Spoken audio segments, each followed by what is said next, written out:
here in the perimeter, there are no stars. Out here, we is stoned, immaculate. Hello and welcome. This is the C86 show. I'm David Eastaugh. As you know, we love a special guest. This week it's going to be the Claytown Troupe, because I recently spoke to Christian Riou to find out more about life, love, poetry and all the other groovy stuff. So this is the interview. So after several minutes of interesting but casual chat, we get down to the exciting subject that was the early formative years, after saying how much David Bowie had meant to me, and also Space Oddity being my first single. Chris, it's over to you. I think very, very similar. I think Space Oddity, and then oddly the Laughing Gnome re-release. Right. Because it was easy to learn, but my earliest song memory I can remember thinking that's clever was the Sugar Sugar song. The Sugar Sugar. Yes, well, that was always very catchy. Yeah, I remember that. I remember that's interesting. But then you kind of, but the music from Captain Scarlet, you listen to things like that now, that kind of, post rock and roll. I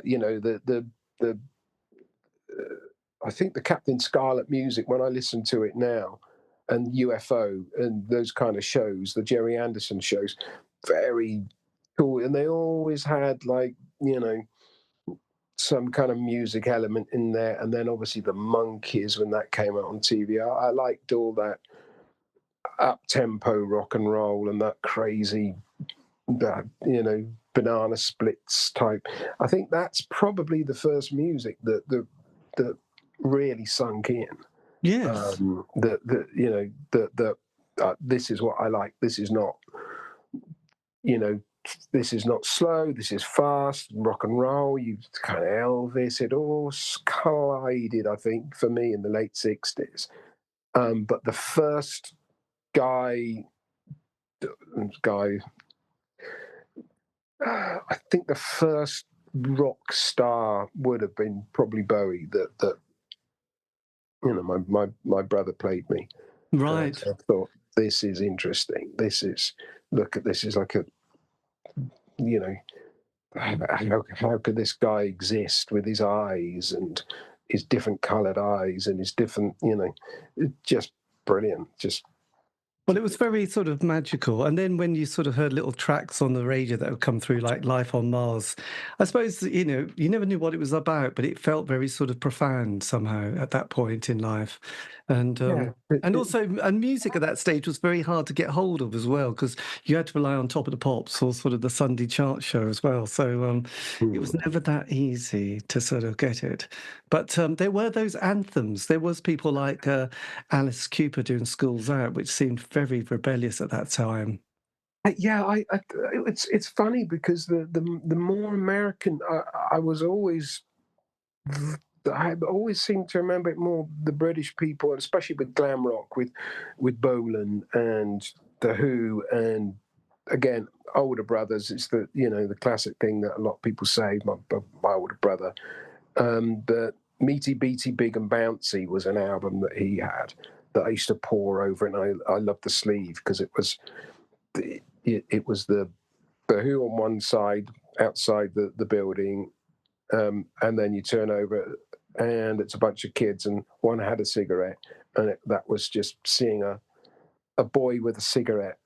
It was like, oh look, that's exciting. Well, it was very, I just remember we used to be able to buy sweets that looked like cigarettes that you could hold with a pink tip. But when you saw somebody, a year or two older than you smoking for, I don't know, it that to me was rebellion. I think that's when I started to realize rebellion. I mean, I knew of the stories, heard of a Ton Up Boys. That was something I remember hearing of, guys on motorcycles, because my dad had a motorcycle and I should always liked the motorcycles.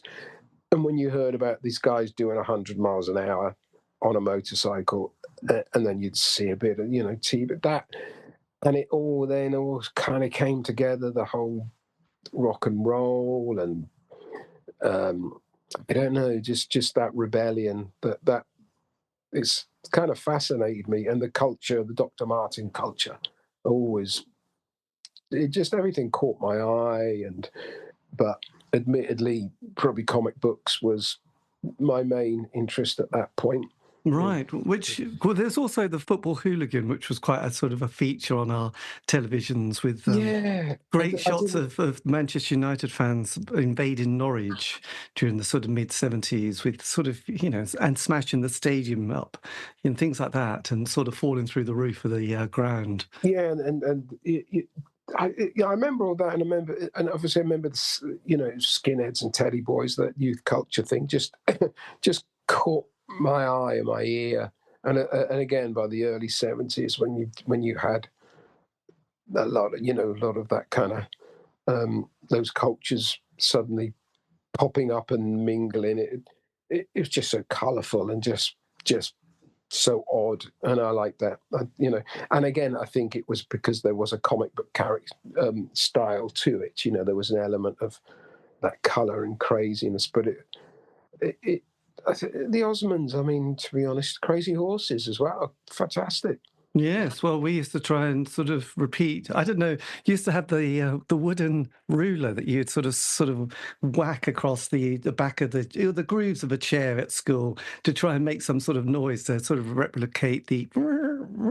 I don't know. It was something, and also Ballroom Blitz was another great moment. Of course, yeah. Running around the primary school playground, Yeah, no, singing Ballroom Blitz, which, yes, it all seemed good, and we wanted to be in Gary's gang as well. So, and there was always, and I did draw the line at that. I'm pleased to admit that I was more Slade than Gary Glitter. I actually, by the time Gary Glitter popped up in '72 or whatever, I saw him as, and it's something that reoccurred with me again in the punk days. I saw him as a bandwagon offer, and I can distinctly remember going, "Well, no, he's not the real thing. He's just, he's just dressing up just to make money." Whereas Alvin Stardust. Well, He's yes. the real thing, which technically he was. He had been around for some time, and in different guises.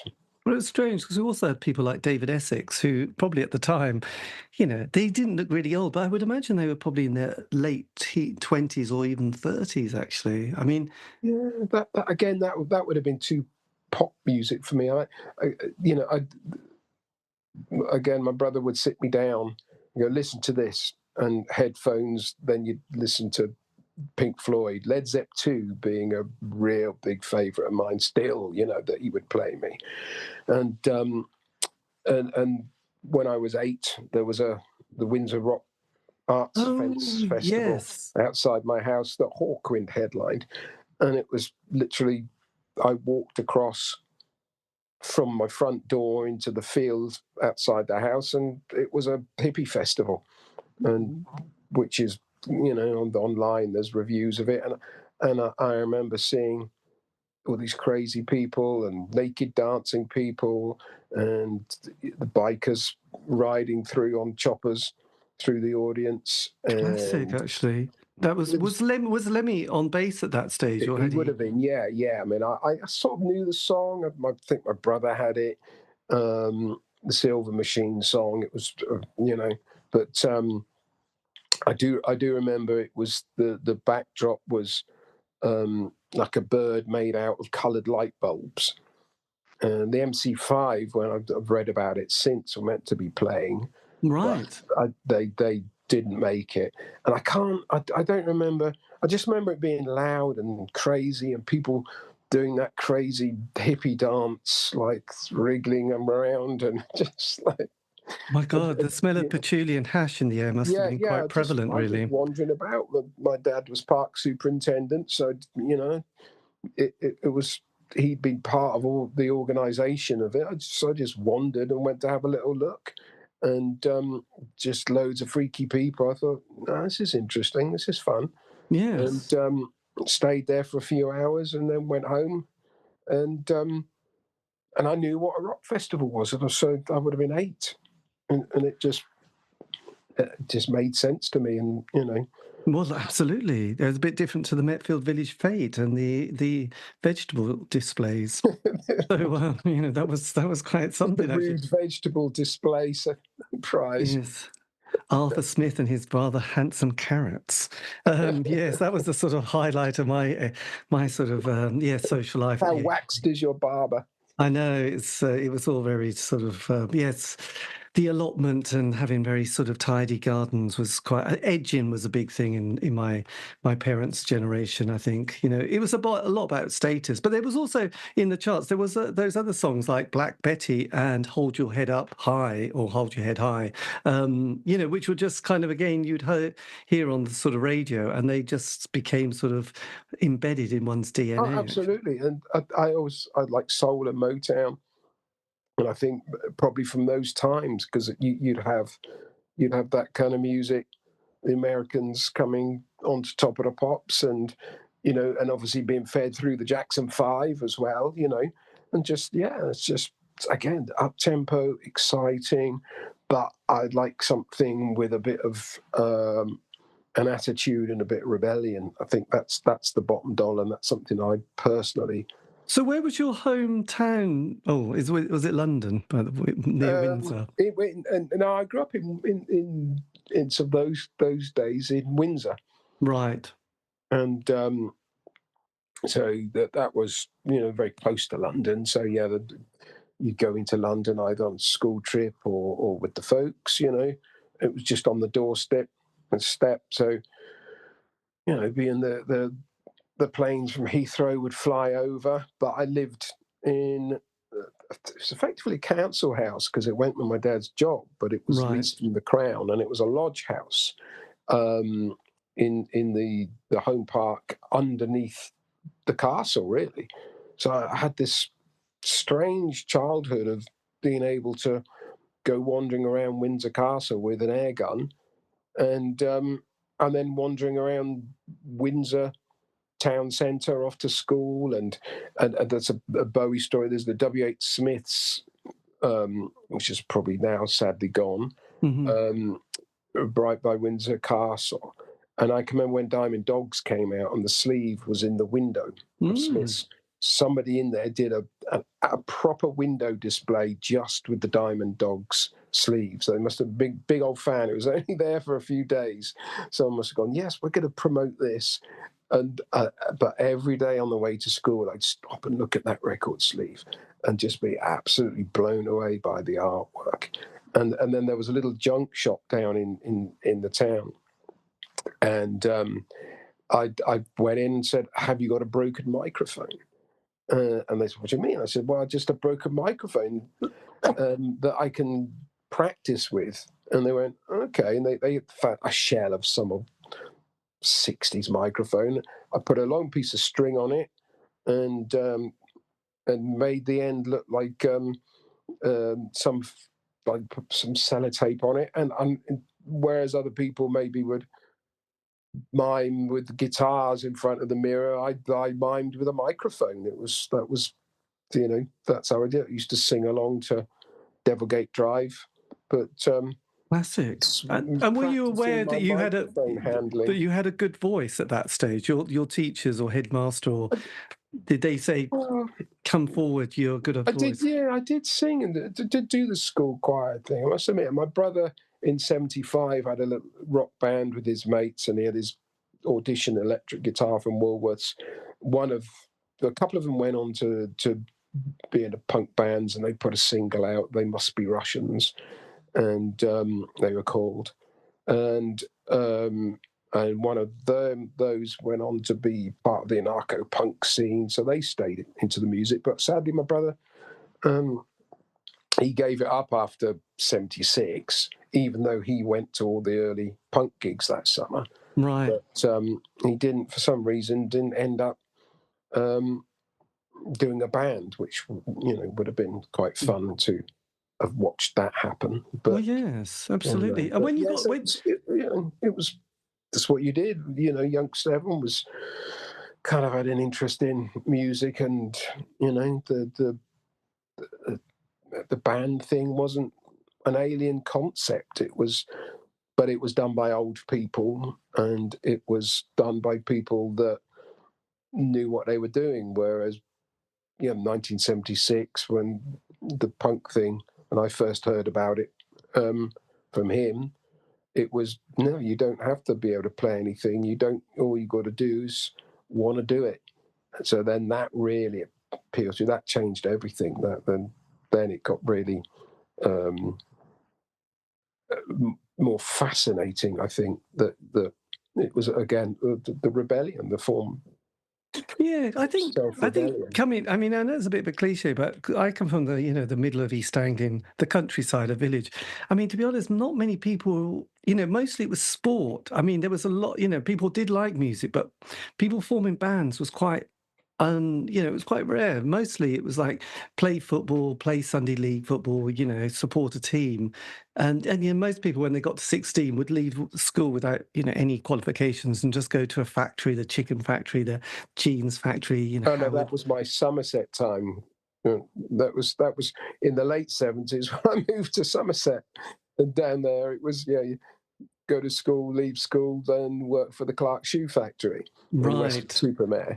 But then again, Weston-super-Mare was interesting because it was always full of half the year full of young people holidaying, Yes. kids coming down with their parents and teenagers, and direct train to London and Birmingham and Cardiff. I mean, which then brought colourful ideas. It then brought fashion, and it brought music. So that's quite interesting. Although it never had any bands in the punk period for some strange reason. I don't in the true punk period. Even the Bowie played there, Beatles played there, but nobody promoted punk gigs, even in the summer in Weston-super-Mare. It's the oddest thing, though there were a lot of punks, and you could buy the records, and just next to Bristol. So Yes. that was a very strange thing. That colour didn't come musically to the town, physically, when bands would play Bristol or Bath. But because sometime in the late 60s, early 70s, my parents took us on a Pontins or Butlins holiday to Weston-super-Mare. So it has that kind of. I think there's a few photographs of us on the beach and sort of walking around on those sort of sandy scenes, really. Yeah, that would have been over at Sandbay, I think, or Breen Down. But if it was Sandbay, it's I think there's photographs of the Beatles there. There's famous photographs that Oasis copied. That was Western. But the Sandbay is also where they tested submarine Spitfires. So right, you could dig up bullets there in the late 70s, which was quite interesting. So when you got to 16 then, did you continue on with your O-levels or did you do A-levels? Or... No, I didn't. They didn't put me. I passed my 11 plus to go to grammar school in Windsor, but when we moved down there, again, the kind of character I was into horror films. I started a Hammer horror film club at school. I did a magazine, a fanzine to do with horror films, and then obviously my music tastes and everything. I bought my own cine camera when I was 10, like a standard 8, and I used to want to film. I mean, I was really interested in film. That was my first fascination as well. I mean, I think probably more so than the music in some respects, because it you felt like you could get a job in that industry, film and TV. It was something you got paid, whereas music was, nobody quite understood it. Nobody quite understood how do you get a job in music, and it wasn't the same. Wasn't the music industry? You didn't go to a venue and there was the amount of people working there. It was you turn up and be like a PA and be someone working behind the bar. Yes, absolutely. It was... even by 79, 80, you know, it was still very much like that, or some great big meathead stood as a bouncer, like, you know, who would rather have been down the rugby club, you know. And, Absolutely. Whereas the film thing, I don't know, that especially the horror films, that was a big interest. And in school, they did, you know, down there, they did not understand that. Nobody ever said to me, well, why don't you try journalism? Why don't you try, you know, but I just didn't have that option. So, no, O-levels, they just said, well, we think you could do them. You're clever enough to do them, but we're not going to put you in for them because we don't think you've got the personality to study. And, you know, okay, fine. And then I went to see the UK subs in the film Greyhound. Right. Halfway through doing my CSEs, and ended up with a streptococcus infection from being spat on, because I was right down on the stage. Ended up getting really ill, nearly dying, and so I didn't do half my exams. So I had to go back to college, and I thought, you know what, prove a point. So I did O-levels, passed O-levels, and I thought, well, you know, my interest then was, I'd kind of got my head around the music industry, that there were proper jobs there. You know, that I'd never known anyone that had worked in it at that point at all. No one did, you know, then, unless you lived in London, perhaps. But I did business studies because I thought, well, it's a business, and it's a retail business. It's a, you know, it's a consumer business. You make a product and you sell it. And I spent, I think, would have been in 1979. I mean, I used to ring up Rough Trade Records and just ask to speak if there was a musician, if someone I could speak to from a band to give me some advice. Right. And I remember, you know, talking to people like the Swell Maps and just saying, what's it like? Give me, what should I do? And you just have conversations. Just, you know, Rough Trade that's where they all hung out, I figured. But then, and then I had designs on, well, the band I was in there, and I think we had a mention on John Peel, so I sent a tape in, and then we did a gig supporting the Bristol band Vice Squad. It was before that I think before they'd even released a record. They played with the Damned and the Ruts in Bristol, which I did at. But I went to that gig, and we ended up supporting them. Doing in fact, that was the first proper punk gig in Weston-super-Mare, outside being, you know, proper local bands. And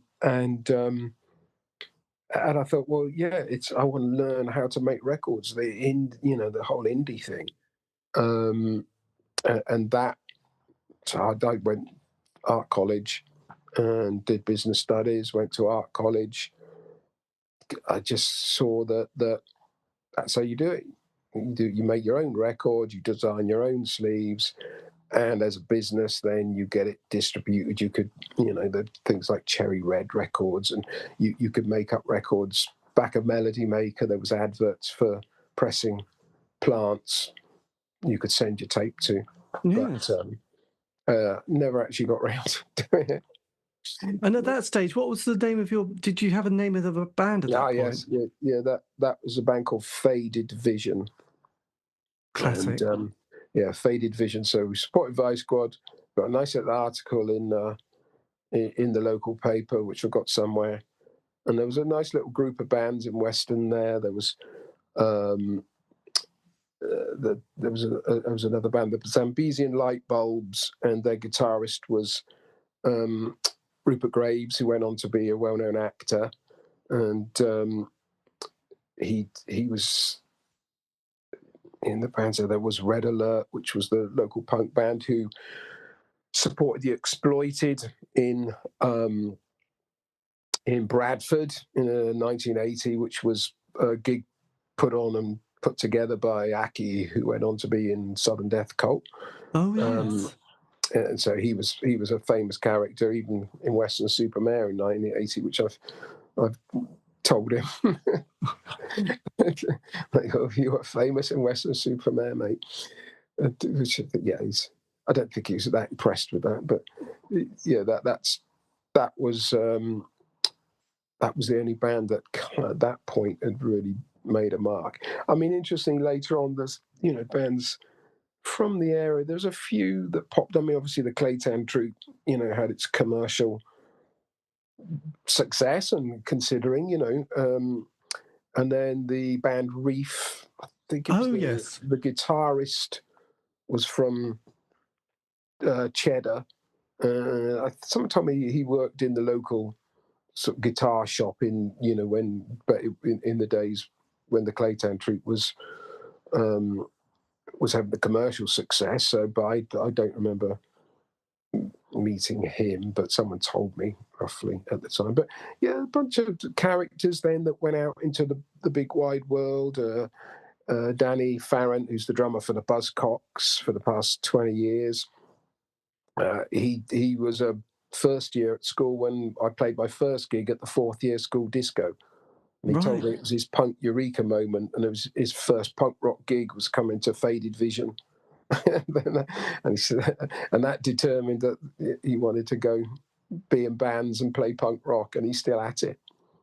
And then what happened once Faded Vision had sort of faded? I went to see Theatre of... I bought the Theatre of Hate single, Legion, at the end of 1980. I heard it on John Peel. It just blew my mind.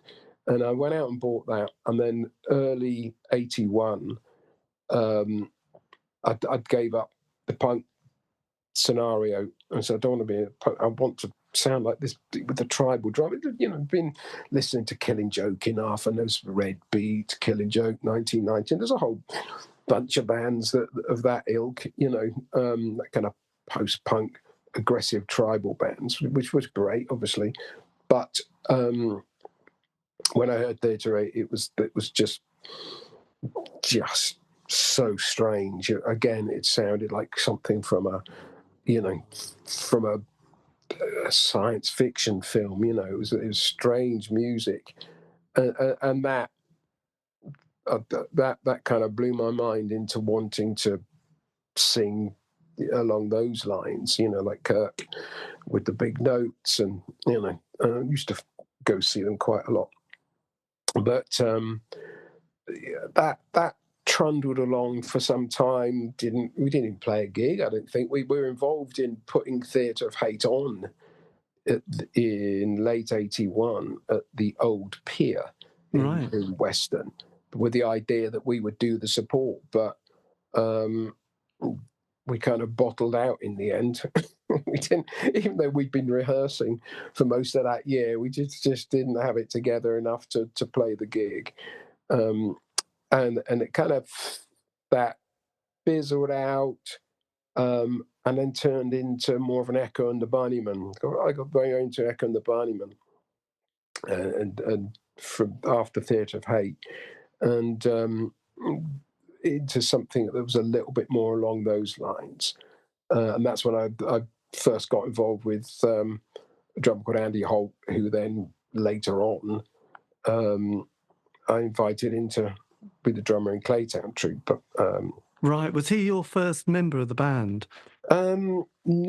Technically, that band trundled along for a while, and then early '84 it kind of split up, and I'd gone onto keyboards for a couple of years, and I decided that I wanted to sing. I wanted to go back to singing, and then the singing voice was very much improved after playing an instrument for a couple of years and learning notes, and it was a godsend to learning how to sing better.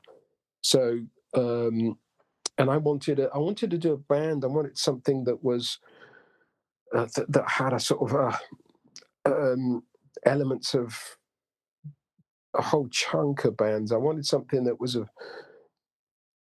that took its influence on its sleeve a little bit. I didn't want to, unhappy with doing that, but I didn't want to sound like, I'd be going to see bands like the Smiths, or you'd be going to see the Burning Man, or whole host of it, and obviously things like the Death Cult and Balaam and the Angel were all that was a suddenly exploded to get out that scene with No Name. Yes. And which became sort of a little bit more under the goth umbrella, and the alternative rock thing.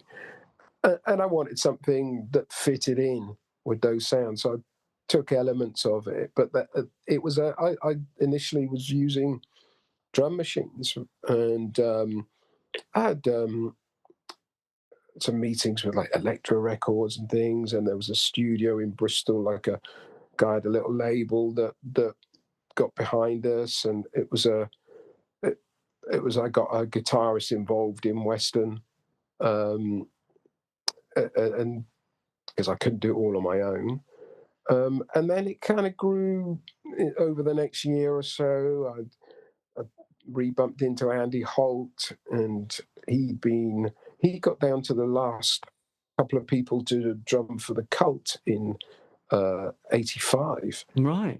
He was very close on getting in there. He was down to, I think, the last 3 or people for the auditions for the new Cult drummer, which was interesting.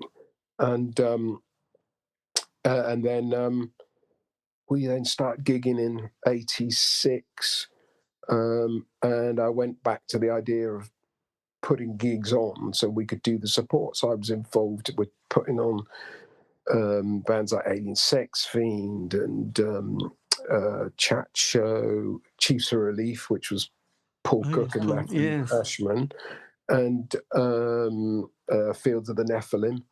And we were kind of doing it right. We were like the Bristol alternative rock popular band, but not really breaking out hugely from Bristol.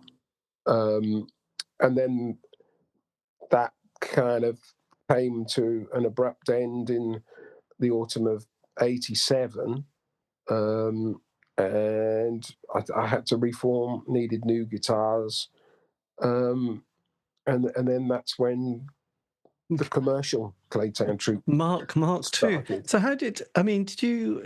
the name of the band, do you want to explain how that came along? Yeah, that was the old clairvoyant lady in Western that everybody's mum went to see, and then come back being freaked out because she'd said a whole load of scary stuff to them, and right, and my mum went to see her, and she'd said to her, I think around about 78 or something, had said, oh, you got 2 sons. One is going to do business. He'll be going to business. So the other one, I can see him stood on a stage, and people are cheering and clapping, and he stood on a stage on his just there. I could see him just, and I wasn't in a band then. Obviously, by that point I was like, oh yeah, I'd like to be in a band, but and I sometimes wonder whether it was a trigger moment of being told that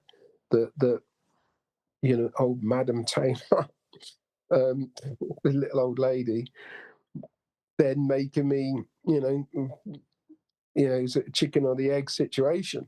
Because not long after that, that's when I formed Faded Vision, and and then I went to see her in '84, and that's when she said to me, she said, oh, you do the music? Like, okay, yeah, kind of.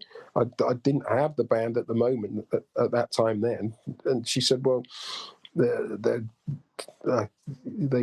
should be like, oh, they're telling me you should call it's Clayton Troop or Clayton Trio, Clayton Troop, and she said, oh, you're going to go to America and you're going to do all right. It won't be massive, but you're going to do music as your job, and you'll do all right, but it won't be massive. And I just came out, went, it's good enough for me. Well, absolutely. Called it Claytown Troupe. And then, we ticked along, and it was all right. And then in '87, the autumn of '87, I went back to see her again, because it was like, oh my God, there's only, the guitarists, we kind of had to sack them off because they just didn't have what was required at that time anymore. And the band had taken my mind to a higher kind of level of understanding how the business works and what people were looking for. And I wanted music that, again, a combination of the kind of bands I was listening to, and musical differences stuff, isn't it? Yes. And so I got rid of the guitarist, the bass player left, and I went to see her, and she said to me, should I do music? So how she would have remembered, because it was a few years later, and she was like this little old lady. And she said, but there's only 3 of you now. And I was like, okay. It's like, how have you got that information? It's like, there is no reason for her to say that. And she said, they're telling me that you already know one of them and he's a teacher. I don't know teachers. My world did not incorporate teachers at any level, socially or work. And I wasn't working then. I was signing on then, which I think I was doing an enterprise allowance scheme. Oh, we love the enterprise allowance schemes. Yeah, I think I was doing that. I had a little shop for a while in Bristol, and then and she said the other guy you need is in Bath. And then I was in Bristol at a place called the Watershed, which is where we used to drink sometimes. And I bumped into a chap who'd been in one of our support bands in Bristol, goth bands, and Ben, and I said, "Oh, what are you up to?" Because I'd heard they'd split up. And he said, "I'm teaching karate." I was like, "I know him. He's teaching." I said, "Oh, well, do you want to come along? Because we need a new guitarist. Do you want to come along for a jam?" He said, "Yeah, absolutely." And that was it. And Ben Bennett, then he joined the band. And then the bass player, we need the bass player. We tried out a couple of guys, and then went, oh, of course, the clairvoyant said he's in Bath. So Rick Williams, a keyboardist, and I went to Bath. And first in the music shop there, the first sticker on the board, bass player looking for band, Into the Stranglers. I think might have been Gay Bikers, I can't remember. But Right. and we're like, okay, that New Model Army, and we're like, well, that's the sound we're looking for. He's just describing that's the kind of person, the bass style we're looking for is a bit of New Model Army, a bit of Stranglers. It's exactly that.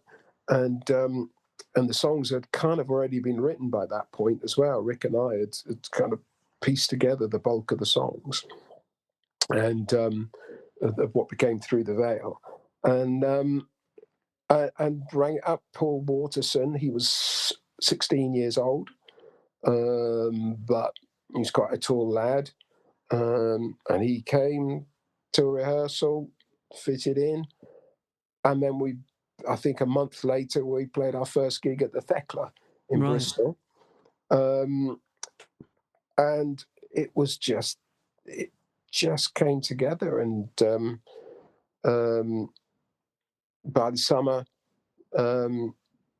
it was that band. We recorded demos, made our own video with a production company that had just done Pop Will Eat Itself and Morrissey videos, and we cobbled together the money to do a proper video. And then there was a sort of phase where Ben had run out of holiday time from work because we'd been trying to do gigs around the country and trying to get noticed. We'd done some Fulham Greyhound gigs, I think with like Salvation and some of those kind of smaller gothy bands. And then and Andy, the drummer, he had his own business, so he got to the point where he was going to leave. So Rick and I went round with this video, and within a week, we suddenly had loads of record deals being offered to us. Beggars Banquet, Chrysalis, Plastic Head. I mean, just people offering us. It just went crazy. Oh, that's amazing. Island Records. I mean, literally within a week, we were the fastest signed band to Island Records in its history. Took 1 week from when they first saw us, and then they signed us for a 6-album deal. Literally a week. God, 6-album deal. That's just a phenomenal thought now, isn't it, really? I mean, music, I mean, at that stage, it was quite interesting because, you know, you had that, you mentioned some of the bands from the early sort of 80s period, you know, and there was others like Teardrop Explode and Julian Cope and Big Country and, and people like U2, but Echo and the Burning Man. But I did sort of feel that when 83 came and the Smiths were there for that 5 years until 87, there was a sort of there was all those bands like the Mighty Lemon Drops and then the Primitives and, you know, I don't know, Mighty.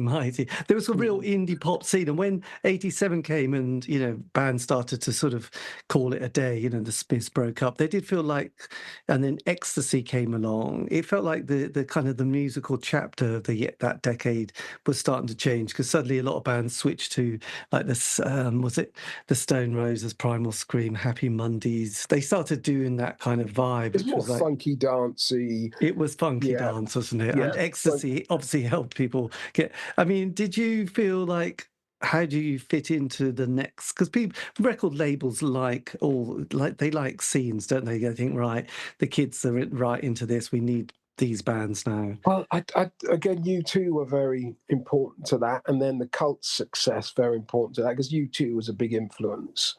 Especially, I mean, the first album, you know, the early stuff, fantastic. And and again, a clairvoyant saying, "You will go to America one day. You'll go to America," and you kind of go. Just at that point, I was like, you know, that's potentially on the cards. That ended up signing to EMI America, so it was definitely on the cards. But I was listening. See, when those kind of bands, I was also listening to some of the people like The Sound, you know. Oh, Adrian Borland, God. Yeah, I mean that was a band I listened to. But I would listen to, as much as I'd be listening to Killing Joke, I'd also be, or House Gang or Sex Gang Children, bands like Play Dead and Chat Show. A lot of the pre-shoegaze Oxford bands were really cool. But I'd be listening to some of the strange Manchester. I used to go see a Certain Ratio or the Swamp Children. There's a whole host of bands out there that I mean, even people like China Crisis. I mean, Simple Minds again. Simple Minds.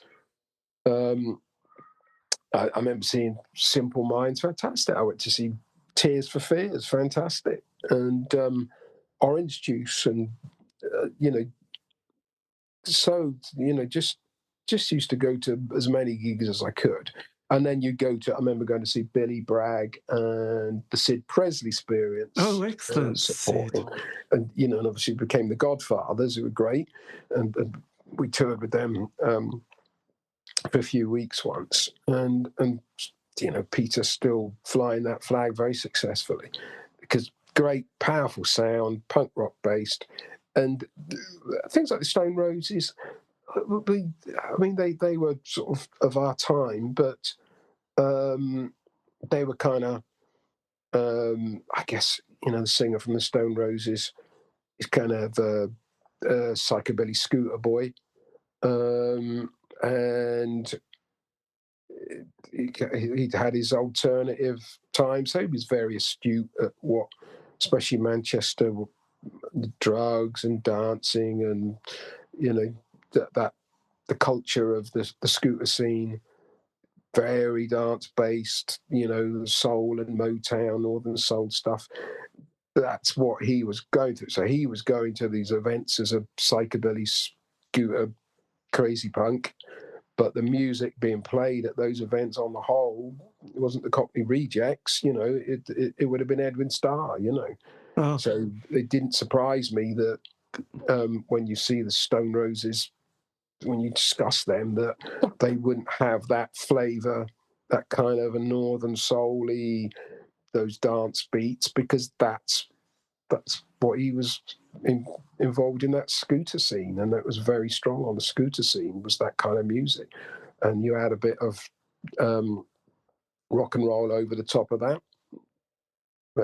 It's Led Zeppelin. You got the Stone Roses' second album. Yes, well, absolutely. The tricky second album. Did you get a manager at this stage? No, never. They didn't have any management. I talked my way through it, and that was it. Right. Yeah, we had one guy helped us, guy who'd been looking after some of those Oxford bands, helped a little bit, but generally. Was that Abbo from UK? No, that was much later. I'd already got the record deal before we invited Abbo to manage us. I got his number from the Bolshoi's manager, a chap called Pete McCarthy, who also was the guy who discovered Stray Cats busking at Waterloo Station. And there was one of those guys that's been involved with a load of acts over the years, really important kind of ear to the street chap, but never had any, massive industry success or fame, but really important. Pete McCarthy, he was great, and I got his number from one of our followers. Called him up, showed him the video. He made a few phone calls. He got us a gig at the Marquee. He put me in front of ITB, who then became our agent. They were a big agency. And again, this was all in the space of a couple of weeks. And then he gave me Abbo's number. And we wanted the kind of people we were then, and because we were naive, we thought having somebody that would be like a sixth member of the band, obviously we do UK Decay, a couple of their records, and from the early 80s. And we thought, well, he would understand what we're trying to do, the band thing. But I did. I'd already done the deal. It was already signed. So, in fact, Paul Waterson's mum had to sign the record deal because he was too young. He wasn't 18. So his mum had to come up to Island Records to sign the record deal. I mean, that I think only the bass player from Free had that, because he was only like 17, 18, and they signed to Island. And so that was, that's how we did it. I think we had, it was my brother's about a business partner for a time, and his rich kind of hippies, their parents, his family owned the farms next to Pilton. So they were involved. I think he actually designed what was called the cowshed stage, that the pyramid stage, which was obviously it was designed as a cowshed so they could get away with it. That's how they did it. So you could go, no, it's actually a cowshed.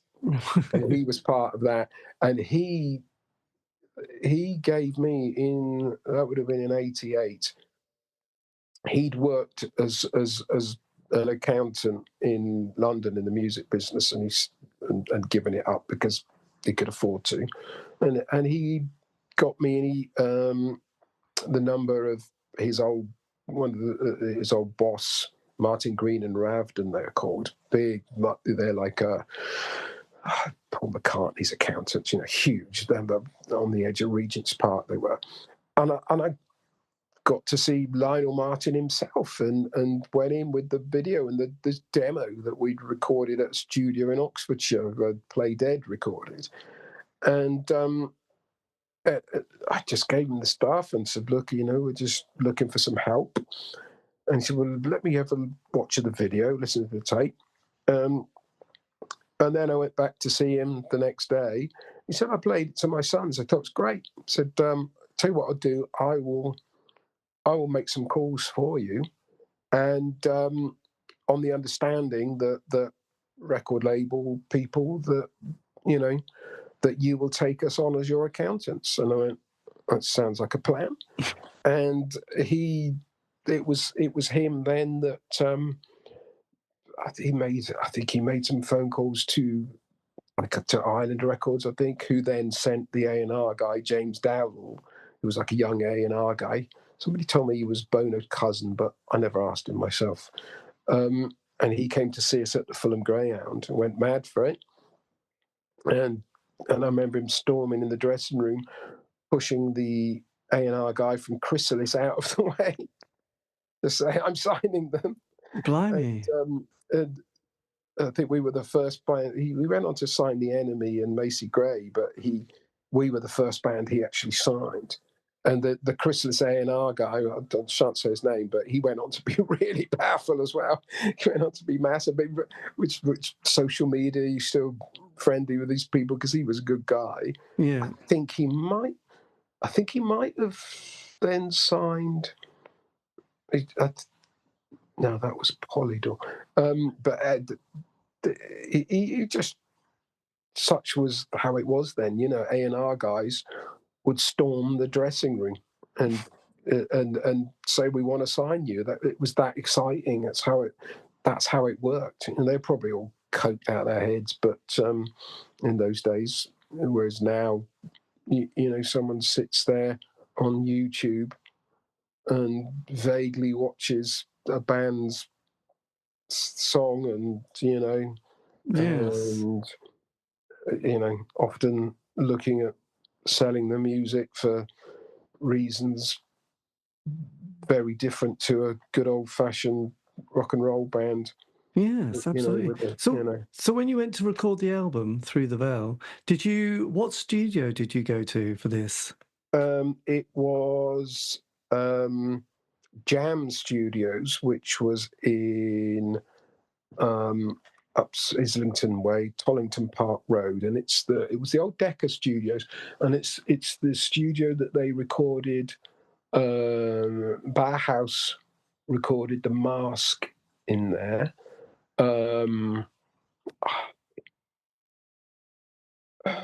They did The Mask. There was a lot of good stuff in there, some big stuff. It's one of those studios you can look up, Jam Studios, and go, oh, blimey.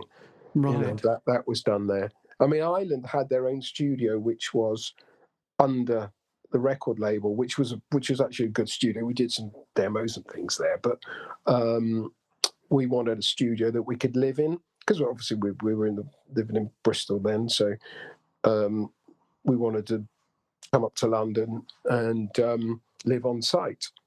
But so you get up in the morning and you just go downstairs and make a record. Fantastic. And that studio actually had like a little flat there, so it was a lot of fun, as you can imagine. Nice. It's almost like Rockfield, but in London. Yeah, that's what. Yeah, I did. We'd done our time out in the middle of fields. I was not interested in getting out of the city to make a rock and roll record. It's like I'm not Nick Drake. Right. It's like I wanted to be right in the heart of it, and going out to the marquee that night, and then the next morning going in the studio. That was. And did you pick your producer and team? No, he picked us. It was Ron Fair, was the head of A&R at Island Records, and Ron said it was his decision to sign a band. I remember he'd come to see us at some support gig in Reading, and he said, I want your band. I get it. I get what you're trying to do, and I love it. I absolutely love the band. And going back to the manager thing, I mean, it was he introduced me to Bill Aucoin, the Kiss and Billy Idol manager, and we went. The three of us went out for a pint. It's like Kiss's manager, who just said, "I really like your band. I really want to manage you in America." And it wasn't. He said, "I put you on tour with Billy Idol," and it was.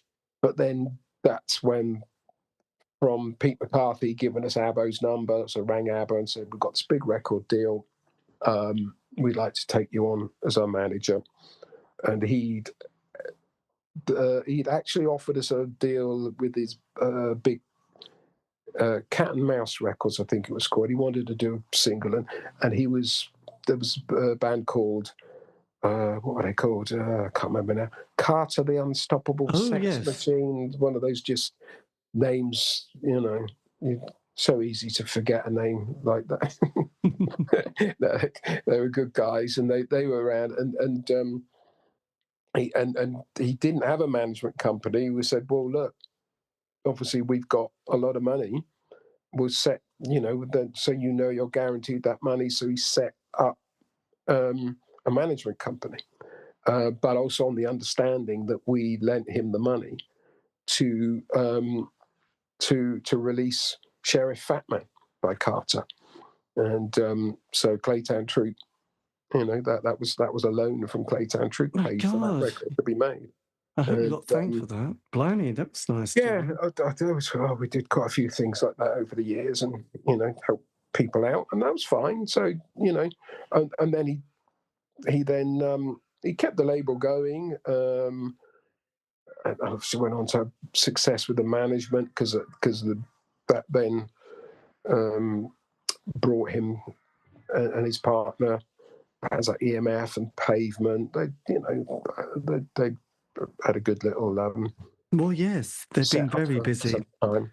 Yes. Yeah, and Jackie Rice, who is one of the owners of Domino Records, she used to follow Claytown Troupe. She was like, used to hitch around the country people with a kit bag, and I got her a job working for him as his receptionist, and so she learned about the business and then went on with her husband to start Domino Records. My God, that's just like a cosmic connections here, aren't they?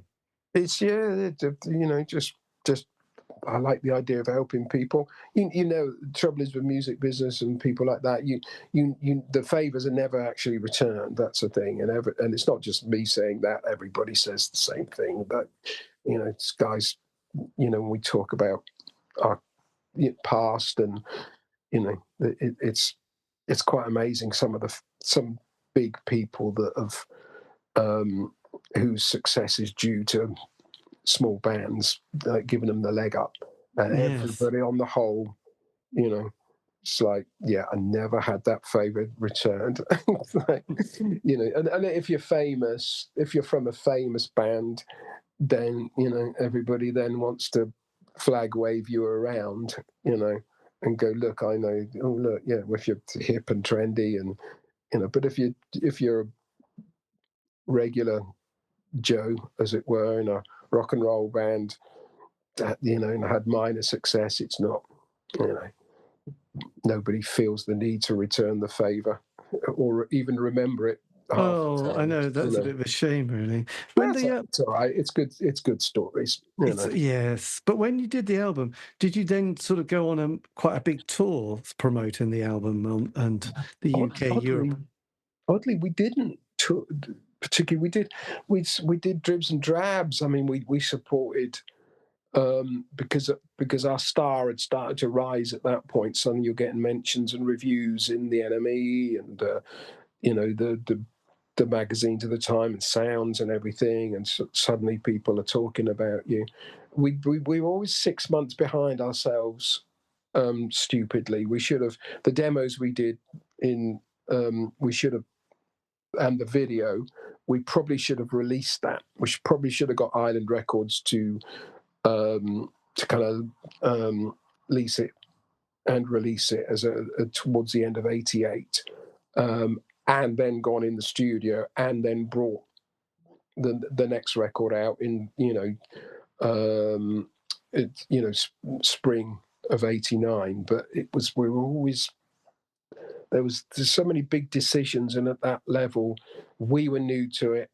Abbo was new to it as a manager, dealing with some of those people because they were very powerful. Ron Fair, he went on to be extremely powerful music industry executive. He went on to discover and produce Christina Aguilera, the Black Eyed Peas, the Pussycat Dolls. Huge, he does big film soundtracks now, but he still one of the rare people that I know in the business that he's still exactly the same kind of character. He's still him, and really, really maverick, really interesting chap. Yes.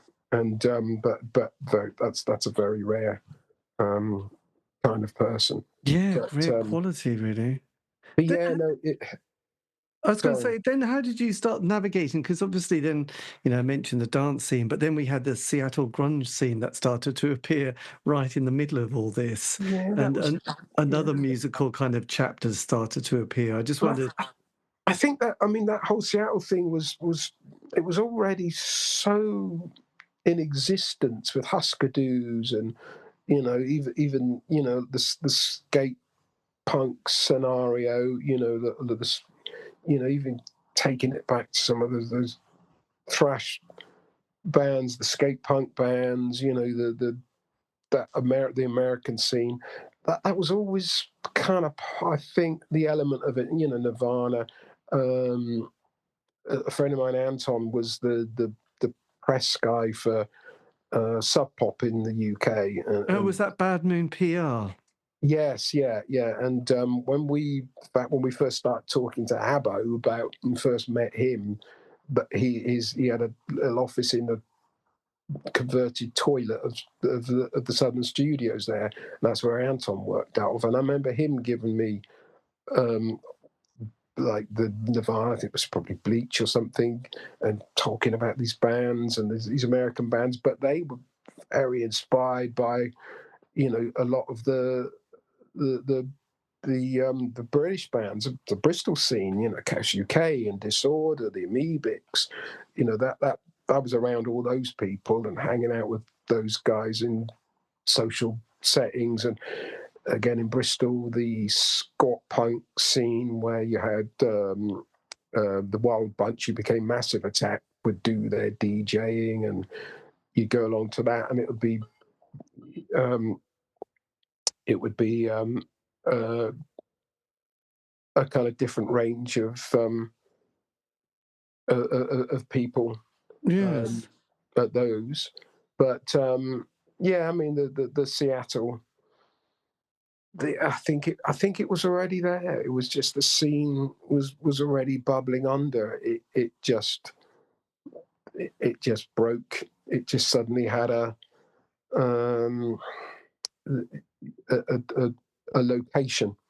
Yeah, because I think up to them, there had been bands, you mentioned Husker Du from Minneapolis, but there had been Big Black and the Butthole Surfers. Yeah, exactly. And Sonic Youth. So they'd been hanging about. So when John Peel started playing that compilation, the Sub Pop 100 and then 200, I just thought, oh, this is good. But obviously it's going to be a tiny little scene. But I loved Bleach. I thought it was a great album, but I had no idea that it was going to become this. No, I don't think anyone did. I mean, I knew Pearl Jam just after Mother Love Bone finished, and I was friendly with them. We used to hang out with them when I was in America, and if we bumped into them. And I remember them asking me, because they were obviously reading the British press. I remember them asking me about the Leicester bands, the Grebos, Right. Crazy Head, Gay Bikers. I mean, they would. I remember Stone Gossard asking me, "What are those bands in? What's and that was again. It was a location. It was Leicester, and there was a whole scene around. Around those Leicester bands, and they were all good bands. Some of them, they're obviously still going strong. Still important. And I think I remember we were flying back from doing the second album from New York, and someone giving me the demo of "Smells Like Teen Spirit," or I think it was a demo of it. It was like a radio play, like a CD. And I remember listening to it going, "Oh shit." Oh no, we just spent a fortune on a second album, and it's a big chanting, big thought out. The second Clayton album, it's really good album. I mean, it's got some great stuff on it, some great ideas, but it was just sunk by the stripped back Seattle sound. But again, saying that it's something I tell people, if someone wants to buy me a pint of my Pearl Jam stories, they don't have to buy me a pint for Pearl Jam stories, it seems, these days. But I remember the first time I met Eddie Vedder and introduced myself, Christian Claytown Troupe, and I knew the guys. He said, oh yeah, they play your stuff all the time in the rehearsal room. And said I had to sing along to your record for my audition. Oh wow, and that's amazing. And you're like, okay, it's it's a shame you didn't do a cover of one of my songs. Then, well, absolutely, that would have just helped so many things, wouldn't it? So where did you record the second album, by the way? That was the Hit Factory in New York. Right. So you relocated to New York for this? Yeah, we did. Yeah, we did a few months over there, and the Hit Factory. Paul Simon did, record it good there. Keith Richards was upstairs recording an album, and we knew it was Keith Richards. Not care about famous people per se, you respect it, but I don't care about it, And so all I knew was we'd go up and have to walk past his door, and there was always loads of fresh fruit and and nice food there, and you come down at night and it'd all still be there untouched. We thought, well, that's a bit poor taste, so we just used to pinch it all to take back to the house, Well, nice, absolutely. And it was like, till he complained. He actually complained, and word came down, and it was like Keith said, could you please stop stealing his fruit? Right. Yes. Which meant we stole even more, obviously. I think we went into the fridge then after that point. But yeah, we were assigned to EMI America by that point, again through Ron Fair, because we'd fallen out a bit with the songs with Island Records. There'd been a big staff change, and new people came in, new bosses came in there that we were not big enough for them to be excited by. We weren't, we could pack out the Astoria, but that wasn't big enough, for those people. And we should have probably toured more in 1990, but by September 1990, we just started having arguments with our A&R guy about direction, because we saw this American alternative rock thing going. I was there. I've been going over for a couple of years. I'd seen what those Seattle bands growing. I went to see Alice in Chains' first LA gig, right, with Stone and Jeff from Pearl Jam. They said, come and see these friends of ours, and it was like that kind of. Obviously, it was still a lot of metal going on, pure metal in an American scene, but I knew what was coming, and I was having arguments with the new heads of department at Island Records about it. Whereas the guys before, like Ron Fair, and they would have listened, they would have understood it, And Ron, being American as well, he would have encouraged it. And they just shot me down. So I think I spoke to Ron, and he said, well, come with me. He was head of A&R at EMI. He said, I'll sign you. Right, blimey. So that was it. So we just literally finished with Island, sadly. Chris Blackwell was always good with Claytown, from what I was told. Yes. People would say to me that, he just said, you can do what you want. He really likes the band. And I remember there was the MD at the time, sadly passed away now. I remember him taking me to one side, and I think it was the Haylord video. that they'd shown at a sales meeting. Chris Blackwell stood up in front of the whole label that all sat around, all the salespeople, everybody, and said that the singer of that band is a star. And I'm like, okay. And that was like the MD of Island told me that. But again, I'm like, that's all well and good, but that's not why I'm doing it. That doesn't. That to me is purely an offshoot of a higher success with music, but it's not why I got into it. I didn't, my ambition wasn't to be famous and or to be rich from it.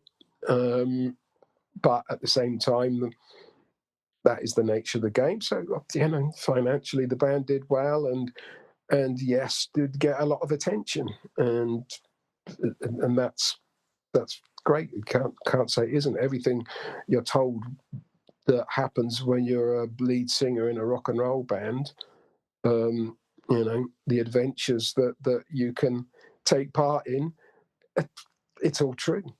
But coming from Weston-super-Mare, luckily I got most of that out of my system by the time I was 21. Yes. So after that, so I was 25 years old doing that stuff. It was, I was more interested in the adventure of it rather than the debauchery of it, And again, I could see fame and money and drugs, sex, drugs, and rock and roll. I've seen enough people be destroyed by those things, and by the time I was 21, and then at the bottom of the ladder, but then halfway up the ladder, I thought, you know what, I don't. You could buy a front cover of certain magazines if you paid with a certain white powder from South America, which I was not prepared to do. With our tours, there was no drugs, a lot of drink. It was a bit like a rugby club on tour, admittedly, but no drugs. That was something we were really frowned upon, really careful with, because if you got caught, you don't go to America. And that's something we wanted to see. I just wanted to experience that. But Yes.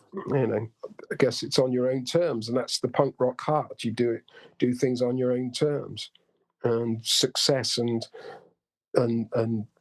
financial success with music that's not my punk rock teachings. That's something that comes off the back of it, not something you aspire to personally. Yes. So who produced the second album out there? It was Dave Bianco, who was Rick Rubin's engineer. He'd worked across the Masters of Reality albums, which we really liked, and he'd done a lot of the Rick Rubin stuff, the Def Jam stuff. When Rick Rubin was off partying, it was Dave that then pretty much tidied everything up and was heavily involved in it. And he sadly passed away now, but it started out, we just liked Master of Reality. We liked what he was doing with that sound and got on really well with him. He was a lovely guy, and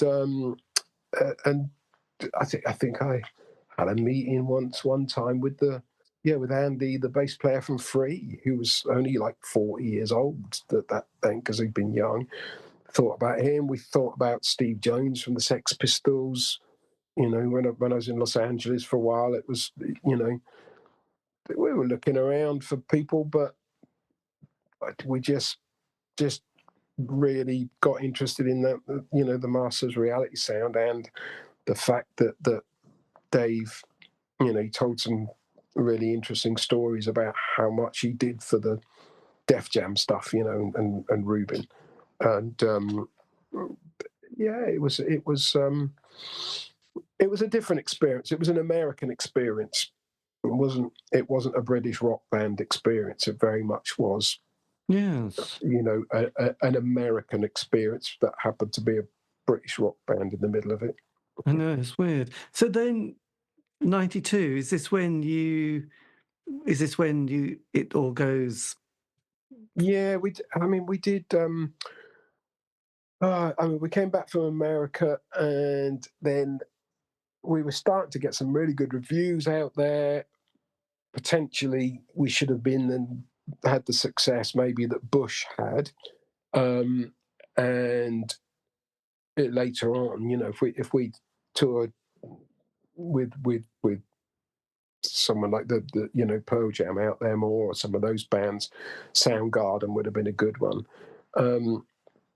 Potentially, that it would have been a different story. But then EMI, much like what happened at Island, we were victim of business takeovers, and they got taken over by a publishing company, EMI, and in true American fashion, everybody got sacked. Right. Everybody got moved on. So suddenly, the new people come in and go, no, we only want American bands, apart from the successful non-American ones.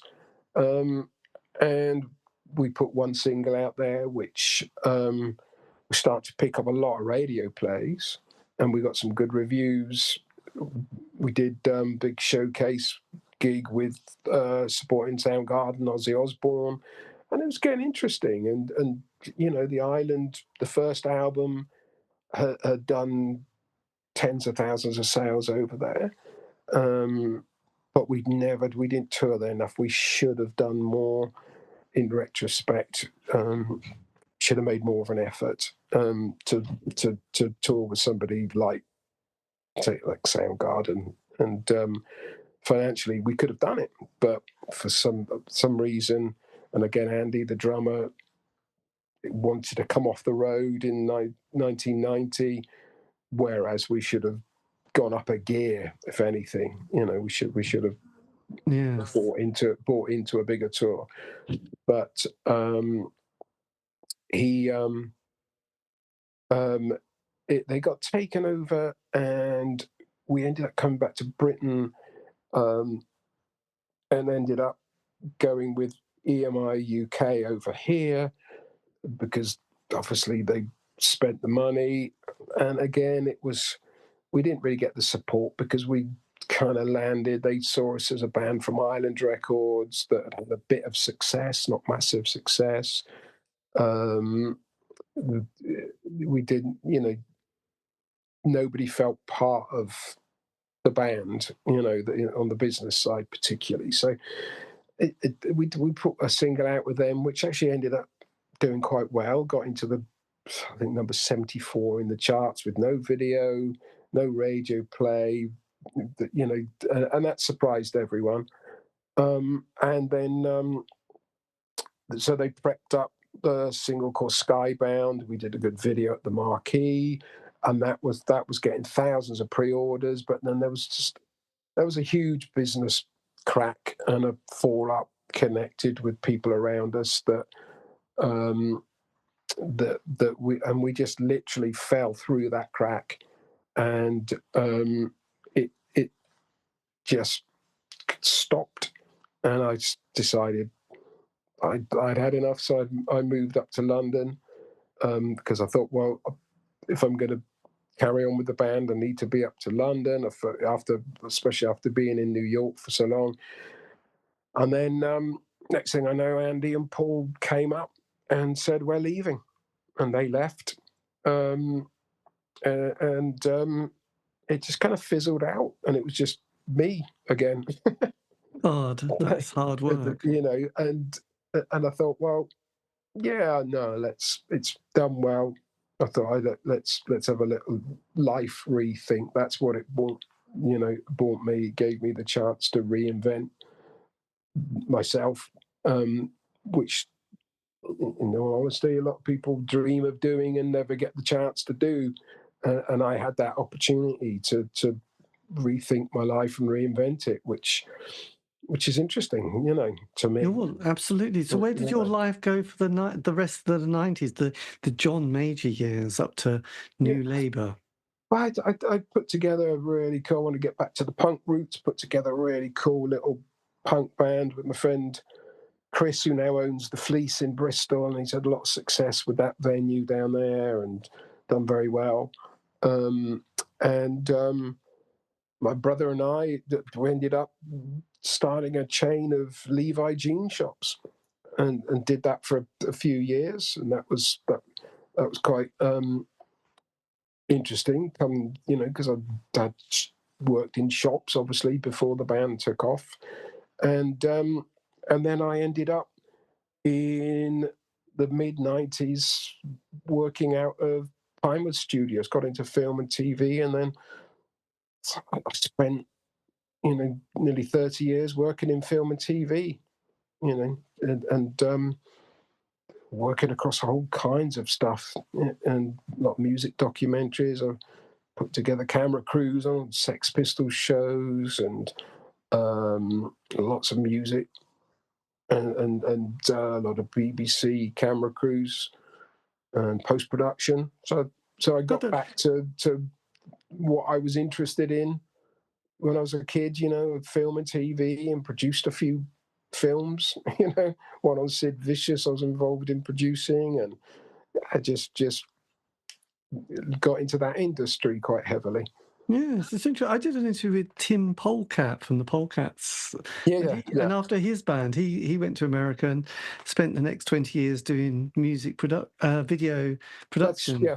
Yes. And it's like, and did all these massive videos for people, but that's all gone now. But he said that that was his. So it's very similar to Tim Polecat there, actually. Yes, interesting times. So that's my journey. Yes, but then obviously, like, I don't know. Did you ever see the comic strip Bad News, where they sort of reform? We used to have it on our tour bus. Classic. I actually think it's still good today. I mean, I know everyone goes on about Spinal Tap, which is good, but I still think Bad News has got moments of genius. I watched it very recently, and I think it's not far off. It's a classic. So then, what happens when you get the phone? Did you get a phone call to say, do you want to, any chance of reforming? Well, in 2004, Whitby Goth Festival, people got in touch, and some guys that were into the band that asked us to come and play with Zodiac Mindwarp. And okay, so I got Chris from the Fleece and Rick that was in the original band. We pieced it together songs. I mean, the old guys didn't want to do it anymore, didn't want to be involved. Their lives are gone another way. They didn't want to do the Claytown thing. It was fine. And then I did a few gigs from then on. Supported the mission at Shepherd's Bush Empire. Raging Slab, who are friends of mine that we played with, and just bits and pieces that and then last year we were asked to do play with the Mission again and the Chameleons, and then which just led up to this year of having a group of guys around me that we played 10 gigs, which ended up, with a sold out forum supporting Fields of the Nephilim, and obviously Glasgow and Manchester with Fields of the Nephilim. During the course of this year, we did dates with Spear of Destiny, Geno's Jezebel, Godfathers, and a big kind of alternative festival with Balaam and the Angel up in the Midlands, which is a big kind of day festival. And that's we've had some fantastic reviews off the back of the Nephilim stuff, and as well as the other gigs. Working on new stuff as a group of people, again working along the same vibe and ideas that I wanted all those years ago. And we've got some new songs which when time permits, we will put together. And then we'll see what 2026 brings. I mean, it's the Claytown Troupe's gone from being a heritage lost act to playing to thousands of people again. Yes. And getting well reviewed for it by what's left of the mainstream press. And obviously people like yourself have been talking to me because kind of interested in the journey of it and the Well, story of it. absolutely. Well, I think when I started doing this about 6 or 7 years ago, I don't think there was much interest in that. I don't know, this is mostly the indie part of the 80s. But then, I just realised, and you've obviously must have seen, just every week there's someone's new memoir. And from sometimes quite small bands, and there's exhibitions and there's films and documentaries. And suddenly, there are the festivals like the Shine festivals, but there's other ones all around the place. And then there's subsections of goth festivals, Dark Fest, and someone went through all of them with me. Yeah, that's the one we did, yeah. And to be honest, I had not heard all these sort of subsections of gothness going on. But there's no, Cherry Red Records are always bringing out these compilations of, like they did one on Manchester, Liverpool. There was a Scottish one. There's a Sheffield one. I think there's just kind of suddenly become this kind of interest. Not just, I know it's a bit rose-tinted sunglasses, but there is also like, my God, this music's actually very interesting. And so there's a lot of bands I've missed initially that, I'll have to confess, because you didn't have streaming in those days and you just missed them. No, but I think it's great to discover. And now you can go back and listen to all these things you missed the first time. And go, God, this is actually really amazing, And I'm not kind of interested in listening to things that I was obsessed with then. It's all the, it's like, the Chameleons and the sound that I slightly missed back then. And it's like now you can get to hear it and think, oh my God, I wish I'd heard this 40 years ago. Well, I mean, the Chameleons doing very well at the moment. Again, it's not, I don't think it's nostalgia, because I think that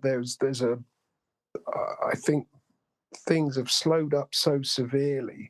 Fashion, music, everything. It's kind of almost ground to snail pace now, where you've got 18-year-olds can dress like 60-year-olds in some respects.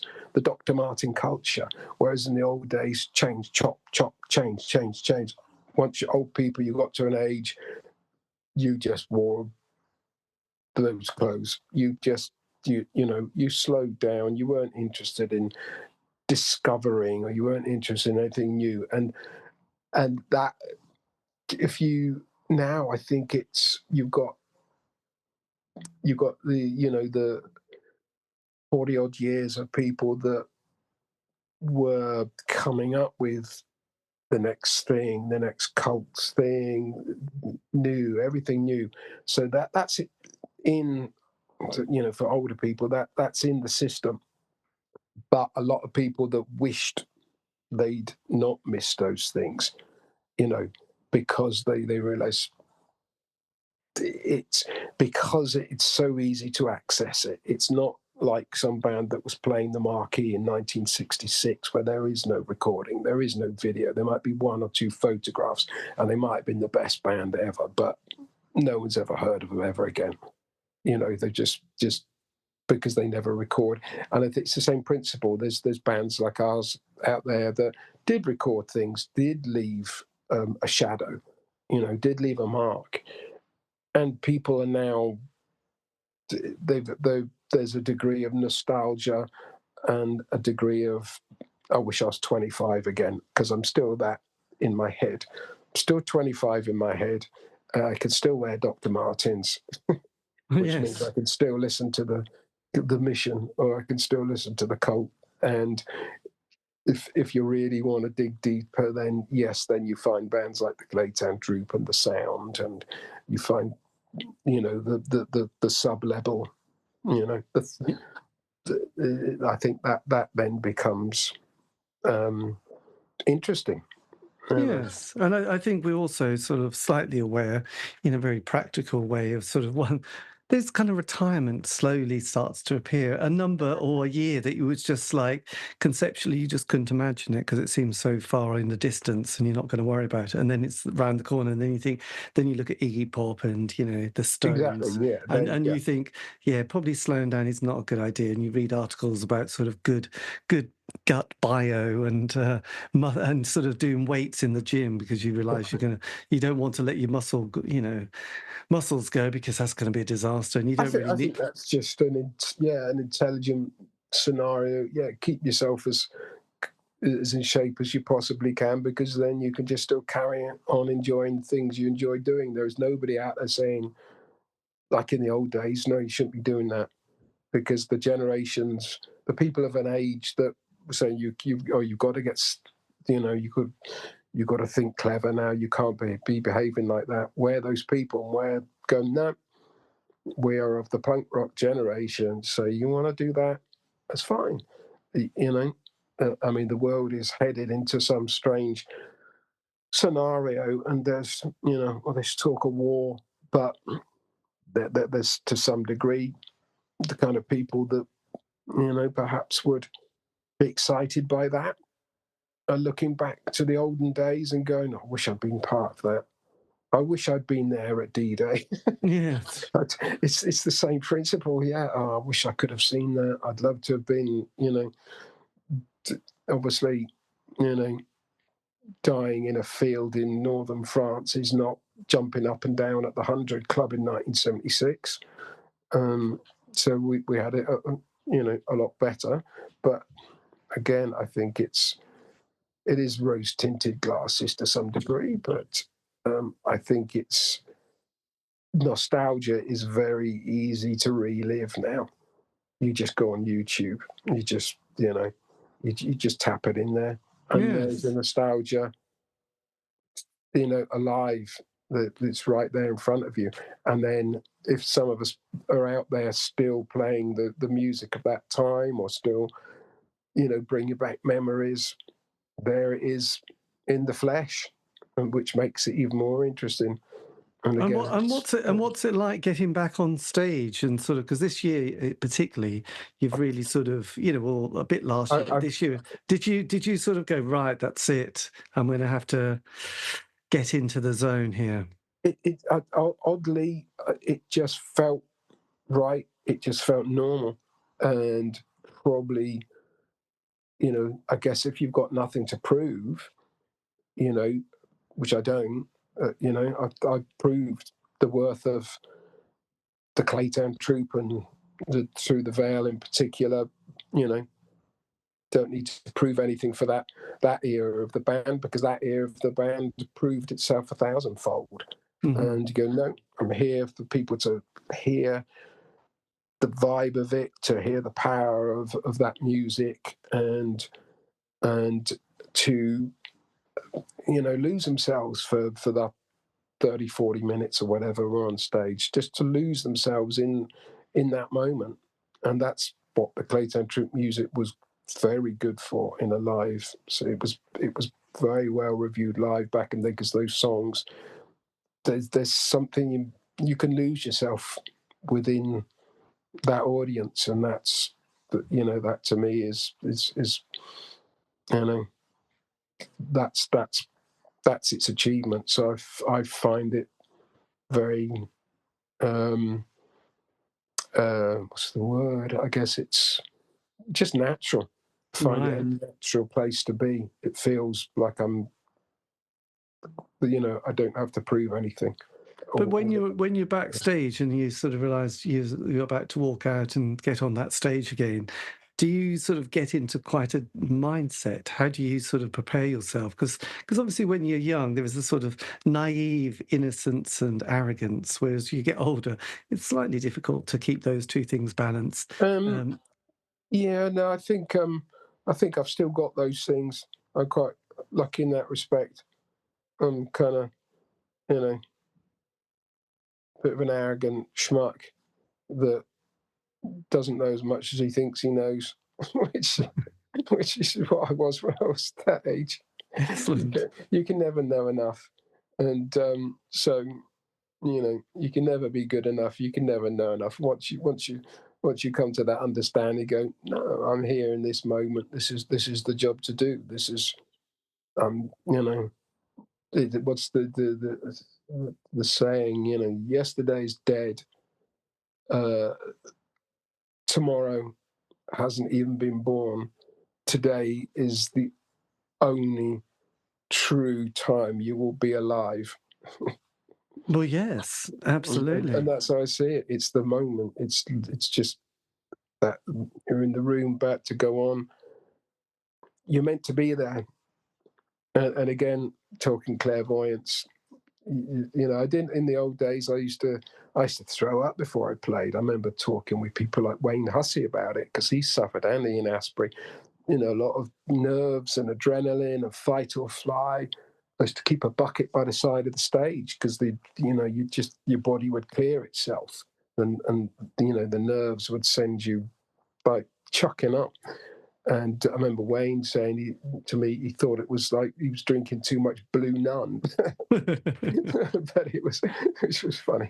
But it's a lot to do with fight or fly. But that you don't need that extent of adrenaline to do it, because it's already in you. You are already that. You've been that person, so you are that person. Yes. It's the moment, and that's it. And with the band, is it, you're obviously the person who's going to be holding it together, and you've got the baton.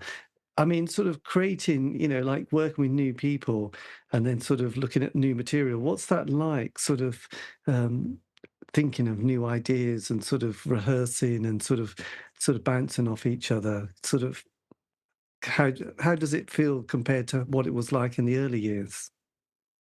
It's not dissimilar. There's lots of conversations about what bands we like, and just and I would, like I did in the old days, just putting in this is the vibe that I want, picking out songs and bands, and I always do my own lyrics and melodies pretty much, and just kind of. And Mark, my guitarist, was 20 years old, and he saw us supporting the Cult and went out, bought the records, and spent that the winter of '89 listening to Claytown Troupe. So he understood the music. He was already a big fan of the band, and that's I got in. He was on my Facebook friends, Right. and as a fan, and then I contacted him when I was looking for a guitarist, because I'd had a little look at some of the things he posted, and I thought, you know what, he sounds like Ben Bennett. It kind of looks like Ben Bennett in some respects, and I thought, well, that it just felt like a good choice of person, and that's how it's been. And Damon, my bass player, I've known since the old days.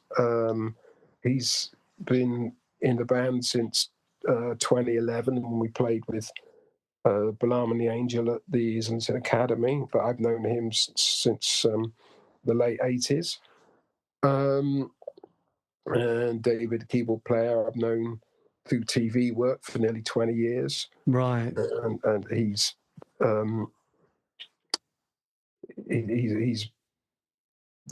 involved. He's always been involved with a lot of bands, a lot of TV work. So just kind of natural, just all felt quite a natural fit. And we all like the same kind of music. It's just, but it's finding the time with, we've got to put together new ideas, and then we'll get it out there, and we'll see what we can do with it next year. So with the band, do you have a website, or is it mostly through Facebook and your... I do own claytowntroupe.co.uk, but I haven't done a website for a long time with it, because it's social media. I thought, you know what, it's like, no, I don't, and social media, there's, that ticks along, but I'm not too comfortable with the, every day posting up something about myself or the Claytown Troupe, for instance. Yeah. Just putting, it all becomes a bit Wetherspoon breakfast for my taste. So, it's nice when you've got something to show off. That's brilliant. But in the old days, interacting with the audience like that would be unheard of outside of a gig. Just I'm you might end up with your videos on telly, or you get an interview on telly or something, or your records are played on the radio, radio interviews, very different. Whereas now you're expected to let everybody in to the room, Yes. And I think that, I know it's the modern way, and everyone says that's how you got to do it, but there is an element, I think, of um, opening the curtains a bit too wide. A nice dark room with a bit of music playing. Well, I always prefer the David Bowie when he sort of did it, I mean, he didn't really have to do it, did he? But when he just came back and just had that single, it was just like, oh my God, that's amazing. It's a lot more fun, I think. And I don't know, it would be interesting to see how he'd be handling social media now, at this time. Yes. It would be very interesting. But I guess people, people want to feel part of, a band's journey, I guess, beyond being in the audience or beyond having the, listening to the music. They want that greater interaction. I understand it, and it's really interesting watching people talking about what they're doing, but famous people or finding new bands, or there's always space for that. But I mean, I would prefer people discover Claytown Troupe. I would prefer people to rediscover it if they were into it in the past, or people, which is what's happened on the Nephilim tour, going, I remember the name, but I Yes. never saw it. Or there's people who said, I had the records, but I never got a chance to see you live. I was too young. And I love that idea of people, and there's only, I don't want to spoil that rose-tinted glasses by video footage of me talking about too much about what I'm doing that afternoon. No, God, no. And what was the audience like with the Fields and the Nephilim? What was that? Was that quite a broad mix That was of amazing. ages and? A broad alternative rock crowd, I think. And I just remember thinking, we were coming on stage, and the rooms were packed, and I've just got everybody. Normally use a support band, even a support band with a bit of clout and a bit of name, room would be half empty, and people might be, a bit scattered down the front. But this was different. This was a crowd that was really into being there, really into the idea of that gig. So they were in right down the front, packed in, watching us, packed in like sardines, and they were committed to that gig, to the scene, and that was exciting. That was great, and it was,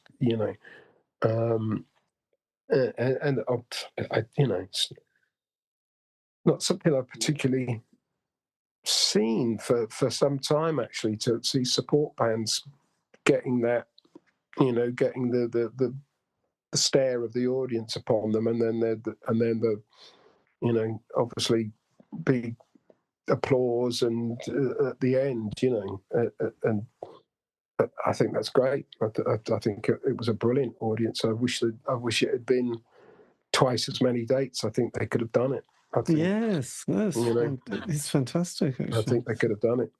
Yes. So for next year, potentially new material, and then potentially more live dates if things line up. Yeah, I mean, obviously you've got to wait for the call. I mean, everyone can see what we can do. We are now, a lot of our audience has been coming again. We've started, remaking old friends, making new friends, and I would like to do some more bigger supports, because that's where the sound of the Claytown Troupe sits best, and that's where me as a frontman works best. I know what I'm doing with a big room, and You know, because I'm either the guy up there, you know, on the stage, or I'm the guy down in the audience looking at the guy on the stage. You know, as I know I know that environment, and I enjoy the environment of it, and I just, you know, that those bigger gigs. So we'll see, but just, you know, we would do favors for people. There's a few bands been asked us to come and play with them to, you know, to make the gig a nice little package. Not, you know, headlining is not, you know, it's not something I'm particularly. I don't feel the desire to headline necessarily. You know, it's got again nothing to prove. But Yeah.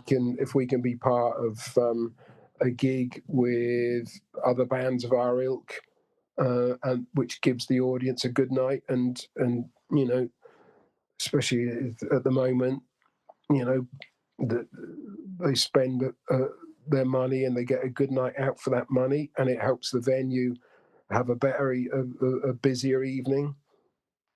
That's all about supporting the you know, the alternative music scene, which is all I'm interested in. Well, quite, yes. Yeah. It's having a bit of a tricky time at the moment, isn't it? But yes, it's who knows? But It's all about people. I mean, you know, if you've got 5,000 people will spend the money to go see a band like the Cult, you can't tell me that 1,000 of those people can't spend less money to support bands like Balaam the Angel or Claytown Troupe or Pop Elite itself, or, you know, Ghost Dance, or you know, so the alternative bands of that scene. You know, that's what I'd like to see. You know, I mean, the Chameleons have done it. In fact, Pop Elite itself have done quite well with Mary from Gay Bikers singing there. They've really built it up. And the Chameleons are a great example. The Mission will be coming back next year. So yeah, no, I think potentially, you know, bands like the Godfathers are still exciting. I think, you know, I would just like to see some other people that are prepared to spend a lot of money to go see the big commercially successful bands. I'd like to see more of that audience filtering to the other bands of the scene. You know, yes, that's you know, you get that, for argument's sake, with the rave scene. People go to big rave, small rave. They just like the scene. Drugs has a lot to do with that, obviously, but I, you know, that's what I'd like to see more of, and I'd like to be part of that. I'd like to be part of that. You know, the it's heritage music, but at the same time, it's alive. mm. It's not dead. It's not gone. It's alive. It's those songs, and there's some of us. Yes, it's not. You know, a lot of the bands. It's not the lineup that might have created those records. A lot of us singers still at it, but at the end of the day, the punk scene has done very well by people supporting it, like in that respect. I'd like to see that happen with the alternative rock scene of, you know, the 80s into the early 90s. You know, that you know, like the Forever Now festival up in Milton Keynes was quite a good example of having a good lineup. There'd be, you know, if that comes back again next year, I wouldn't say no to being on that bill. Yes, absolutely. Whoever they find to do it. So yeah, Yes, we shall see. we will see. A Well, year look, ago, I wouldn't have known that I would have ended up the year, you know, playing at the Forum. no, and appearing on classic rock magazines. Yeah, with a really positive, you know, good review of a great night up in Glasgow. Fantastic gig that was with Balaam and Nephilim. So yeah, who knows? Maybe this time next year I might have some more amusing tales to tell. And that, dear listener, is the end of the interview. A massive thank you to Chris for giving me the time for that, talking about his life in music. There is various social media platform sites that you can find out more about the band and their activities. This has been the C86 show. David Eastaugh, if you want to contact me, you can on any of the other social media platform sites. Just do C86 show. And all these interviews have been archived on Spotify, iTunes, Podbean. That's it. Have a great week. Stay safe.